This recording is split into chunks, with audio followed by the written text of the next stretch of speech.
ada di sini, seperti yang tadi saya udah bilang sebelumnya, tadi kan saya udah menghubungi nih Ustadz Hafiz yang lagi ada di sekitar sini. Ya, moga-moga cepet datang ya. Bener, dan dia udah menyetujui nih katanya mau hadir ke sini. Insya Allah sebentar lagi dia datang. Oh itu dia. Bel. Ya, oke. Saya bukain dulu ya Bunya ya. Iya. Ada tamu. Moga-moga Ustadz Hafiz.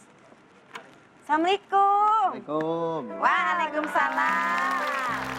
Wah, ini dia yang ditunggu-tunggu nih Ustadz. Silakan masuk Pak Ustadz. Nah, silakan masuk. Assalamualaikum Ustadz. Waalaikumsalam. Silakan Ustadz. Jadi, saya menghubungi, maaf mendadak ya Pak Ustadz ya. Ini baru selesai acara kebetulan. Kebetulan, nah, alhamdulillah ada waktu Jodoh. bisa kesini. Jodoh. Bener banget. Jadi di sini kebetulan ada jamaah yang sudah hadir. Beliau ini namanya Mbak Ana. Oh. Mbak Ana hadir di sini juga di tengah-tengah kita di studio ini. Ya. Katanya sudah mengalami kesurupan, sering banget. Sering. Dari usia kurang lebih 11 sampai 12 tahun gitu deh. Sampai sekarang dia sudah usia 20 tahun. Rutin gitu. Udah lama berarti ya? Udah cukup lama. 8 tahun ya. 8 tahun, sekitar 8 tahun. Iya, dan kemarin kalau pas lagi nggak keluar rumah nggak apa-apa. Tapi ketika lagi ada acara yang rame-rame gitu, kayak acara nikahan, ketemu banyak orang, dia kesurupan lagi gitu. Nah dia tuh ingin menanyakan kenapa dia seperti itu gitu, dan ingin segera diterapi. Solusinya gimana gitu, Ustadz? Gitu. Mudah-mudahan kita coba aja Ya, kali ya. ya. Mungkin kita langsung Bismillah. panggilkan aja Mbak Ana ya. Mbak Ana Ya. boleh langsung maju ke depan. Silakan. Silahkan Dan Mbak. mungkin bisa menempati tempat duduk yang sudah disediakan. Singgasana. Singgah ya, singgah Rukiah ya. Singgasana Rupiah. Sekarang udah ada singgasananya di sini. Bener Masya banget Allah. nih. Ini kalau, nah ini biasanya kan kalau ada bagian sini biasanya lambung. Boleh kasih lihat Mbak Ana ya ke Nah, kamera mungkin ya. Kamera Jadi yang ini bukan sebelah ngeramal ya Bu ya. situ. Oh, bukan meramal loh Bukan ini. ngeramal. Coba dikasih Jadi, lihat aja. kayak seperti orang dulu arkeolog itu kalau punya ngebedah mumi ya. Ngebedah mumi kan ketika struktur tulangnya ada yang berubah, itu kan ketahuan penyakitnya apa, Ya. ininya apa kan. Iya. Matinya usia berapa. Nah, begitu Analisa juga, ya, analisanya Ustadz, seperti itu. Sama analisa. seperti ini. Nah, dari sini mungkin lambung. Jadi mungkin lebih ke panik ya, overthinking dan lain-lain biasanya. Oh, Ya, cuma emang nggak bener tahu ya, kita suka reaksinya lambung? seperti apa karena setiap orang di Rukiah itu beda-beda. Kayak gitu, ada yang reaksi nangis, ada yang muntah-muntah, bahkan ada yang nggak ada reaksi sama sekali. Ya, seperti itu. Mungkin kita bisa coba mulai ya, nggak apa-apa ya. Bismillah ya. Minta perlindungan kepada Allah Subhanahu wa taala. Jamkan mata, bismillah.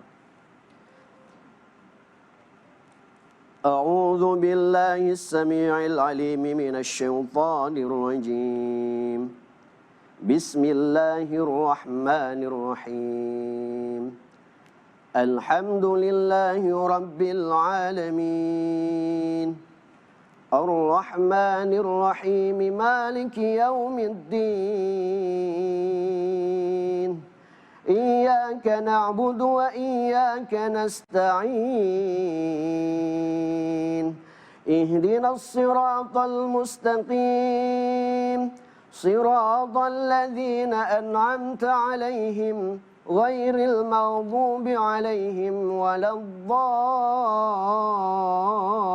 الضالين بسم الله الرحمن الرحيم ألف لام ميم ذلك الكتاب لا ريب فيه هدى للمتقين الذين يؤمنون بالغيب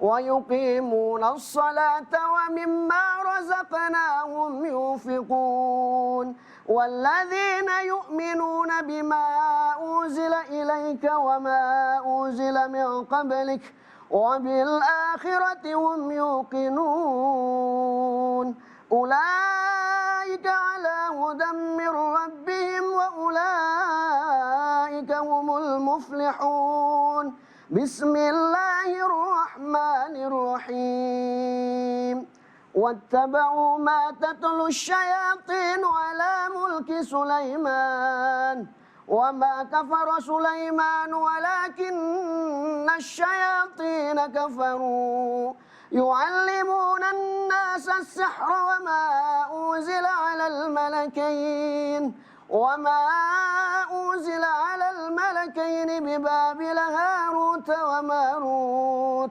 وما يعلمان من أحد حتى يقولا إنما نحن فتنة فلا تكفر فيتعلمون منهما ما يفرقون به بين المرء وزوجه وما هم بضارين به من أحد إلا بإذن الله ويتعلمون ما يضرهم ولا ينفعهم ولقد علموا لمن اشتراه ما له في الآخرة من خلاق ولبئس ما شروا به أنفسهم لو كانوا يعلمون أخرج عدو الله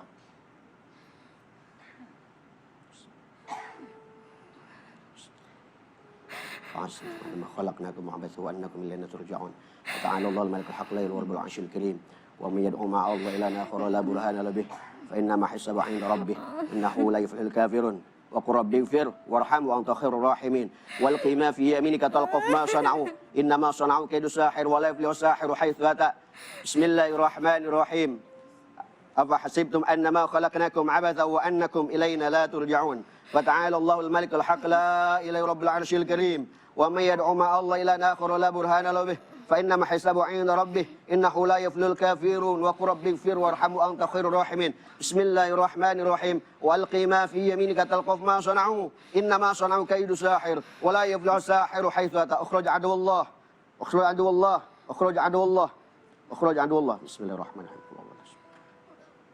الله أكبر الله أكبر Bismillahirrahmanirrahim. Buka mata pelan-pelan. Allah, buka mata anak. Lawan, lawan, lawan. Buka mata, buka mata. Buka mata.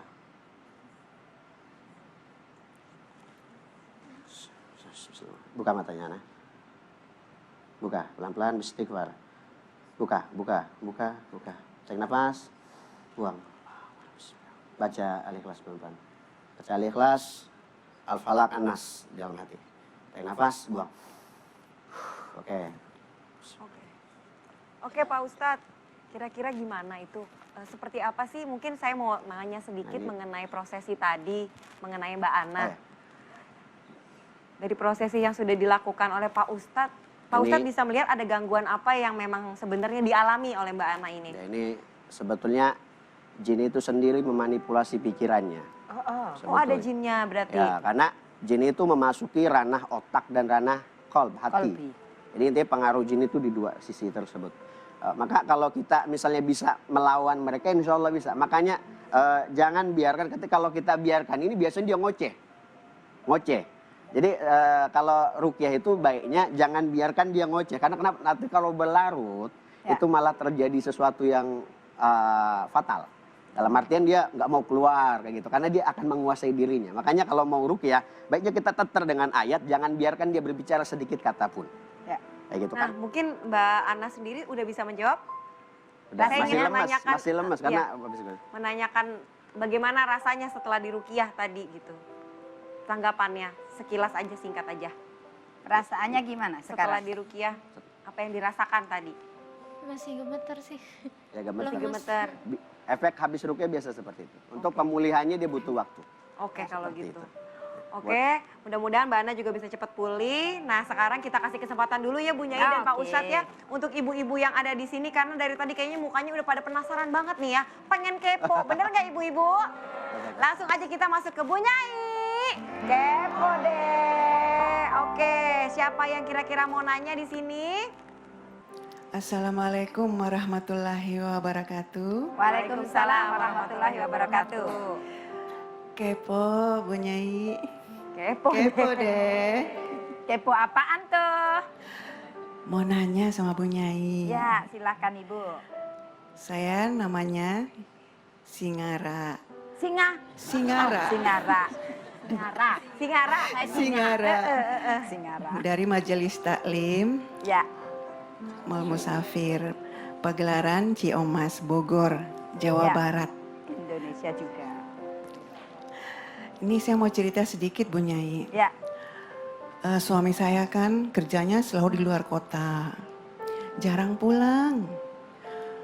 Terus tempat kerjanya itu kebanyakan perempuan. Cantik-cantik lagi. Jadi saya sering cemburu, Bu Nyai. Jadi saya sering berantem sama suami. Gara-gara cemburu. Iya, gara-gara cemburu. Apakah cemburu saya ini dihasut sama setan? Dan bagaimana caranya untuk saya mengendalikan marah saya, cemburu saya, agar saya dengan suami tidak pernah berantem lagi. Baik. Terima kasih Bu Nyai. kasih, Assalamualaikum sama-sama. warahmatullahi wabarakatuh. Waalaikumsalam warahmatullahi wabarakatuh. Ci Aya, pernah cemburu nggak? Pernah dong. Nah, ibu-ibu, Mm-mm. cemburuan Pernah. juga. Wajar itu. Wajar kan? Iya. Wajar, Bu Singara. Wanita punya rasa cemburu itu wajar dan harus. Kalau ndak punya rasa cemburu, cepet hilang itu suami kita. Nggak ada yang ngerem. Ya Ustadz, ya betul ya, Ustadz. Harus ada remnya. Ibu cemburu. Cemburu itu bumbunya cinta. Yang akan mempererat kita dengan suami. Suami kalau pasti cemburuin, kalau memang dia nggak melakukan sesuatu, dia pasti akan apa? Oh enggak, dia akan iniin sama istrinya gitu kan. Nah, tapi jangan berlebihan. Nah, Cemburu yang berlebihan itu malah membunuh cinta. Hati-hati hanya ya. Jadi kalau sudah berlebihan ya itu mulai masuk ranahnya setan. Semula wajar-wajar itu. Tapi kalau sudah cemburunya kelewatan, bagaimana itu? Ini yang paling cocok menjawab ini Ustadz ini. Bagaimana? Apa perlu diruqyah atau gimana Ustadz? Kayak model begini Ustadz. Cemburu kelewatan Ustadz. Cemburu dikit-dikit cemburu jadi suaminya tuh malah merasa gerak langkahnya itu seperti nggak bebas gitu loh. Padahal suaminya belum tentu begitu gitu loh Ustaz. Betul. Ya, tergantung iya. cemburunya ditimbulkan dari pikiran seperti apa. Ya. Dan kalau ada tahyil, dia suudon, cemburu itu hal yang wajar. Wajar. Tapi kalau berlebihan gitu kan, sampai dompet di gitu HP dikoreksi. dikoreksi. Gitu. Siapa ini yang bel? Gitu. Itu khawatir ada ketika cemburu itu bisa mendapatkan bisikan setan juga. Ibu-ibu kalau mau punya suami jangan ganteng-ganteng deh. Duh, lah Ustaz, Nggak, ganteng dilihat, nggak ganteng juga dilihat. Bukan gitu. Kalau misal ada suaminya keluar kota, Pak mau kemana? Mau keluar kota, berapa hari? Kalau suaminya ganteng, seminggu, itu was-was Bu. Ya benar ya. Kalau misalnya suaminya biasa-biasa aja, Pak mau kemana? Mau keluar kota, berapa hari? 1 minggu, 1 bulan dia terserah, kata nggak bakal laku ini. Kata. Lo belum tentu Ustaz. belum tentu. Sekarang meskipun jelek, duitnya gitu. banyak, wanita pada senang. Ayo. Jadi di sini saya kalah. Iya. Orang walaupun jelek sekarang kalau duitnya banyak itu wanita itu nggak ambil pusing. Tato. Betul itu Ustaz. Iya. Tapi yang penting dijaga imannya Betul, ya Ustaz. insya Allah yang paling penting. Mah. Tapi yang paling penting itu aja sih, jangan sampai ada bisikan-bisikan mengarah kepada negatif. Kayak gitu. Karena iya, sifatnya betul, setan itu adalah Waswisu itu ya. yuwaswisu fi sudurinas itu salah Masya satunya. Allah. Dikomporin gitu bahasa kita. Nah, itu solusi terbaik, ikutin aja kalau kerja kemana-mana ya, Betul, Ustaz ya. Ditemenin, iya benar. Kalau suami luar kota ikut pindah Bu. Seandainya suami saya itu punya kerjaan di luar kota, tak ikuti sama saya. Iman-iman kalau diambil Betul, orang ya iya, Ustaz. benar. Adiknya susah Ustaz. Iya, Emang benernya suami istri selalu kalau bisa jangan berjauhan Iya, kelamaan ya. betul. Ya, Menghindari yang kadang naik pulang, hasutan. kadang datang, kadang pulang. Kalau di Karena rumah terus setiap ya langkah bosen. itu pasti ada bisikan setan. Ya, Benar. betul. Mudah-mudahan bisa menjawab ya. Bu. Jangankan yang di luar kota, Ustaz. Di dalam kota, kerja di kantor dalam kota aja bisa kena bisikan setan. Bisa. Ya Bu makanya. Singara ya? Ya ibu-ibu aja pengajian, mohon maaf nih ya. Ya. Walaupun kondisinya ngaji itu bisikan setan nggak luput. Iya. Pengajian tuh sifatnya positif, Iya, tapi bisa jadi betul. ajang pamer dengan bisikan setan. Betul. Oh yang satu gelangnya Sampai sini. iya dia 2 kilo apa ya? Ya saya doain lah ibu-ibu di sini mudah-mudahan banyak Iya. rezekinya Ya Ustaz, suami. kalau salawatan kayak gini. Iya. Salatullah, Iya, gini. salamullah. Ya doain lah mudah-mudahan mudah-mudahan ibu-ibu sini suaminya yang lagi nyari nafkah diperbanyak rezeki. Amin. Bisa ngebelin ibu-ibu gelang emas yang kanan 20 gram. Yang kiri 50 gram. Wow. Cincinnya 10 gram, 10 gram, 10 gram, 10 gram, 10 jari.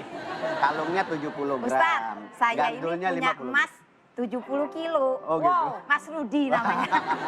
Bener juga. Nah kalau kayak dibekelinnya banyak begitu, suaminya nggak pulang setahun juga nggak apa-apa Iya, kayaknya. Heeh, lengkap soalnya. Tapi yang paling penting antingnya jangan gede-gede. Oh, antingnya. Ya, kalau Kenapa anting emang? 5 kilo kan Dawir gengdet. ini. Oh iya. Oke, nanti kita akan ngebahas lagi ya ibu-ibu ya dengan Bu Nyai juga dan Pak Ya. Ustadz di sini. Kita akan ngebahas pertanyaan-pertanyaan juga bisa langsung dijawab sama Bu Nyai. Jangan lupa makanya kirimkan komen ke kolom komennya di sosial media kita di menjemputberkah_net atau video pertanyaan bisa DM langsung ke TikTok kita juga di menjemputberkah.net. Kita akan kembali tentunya dengan tema yang menarik seperti ini. Jangan kemana-mana, tetap di Menjemput Berkah. Hai.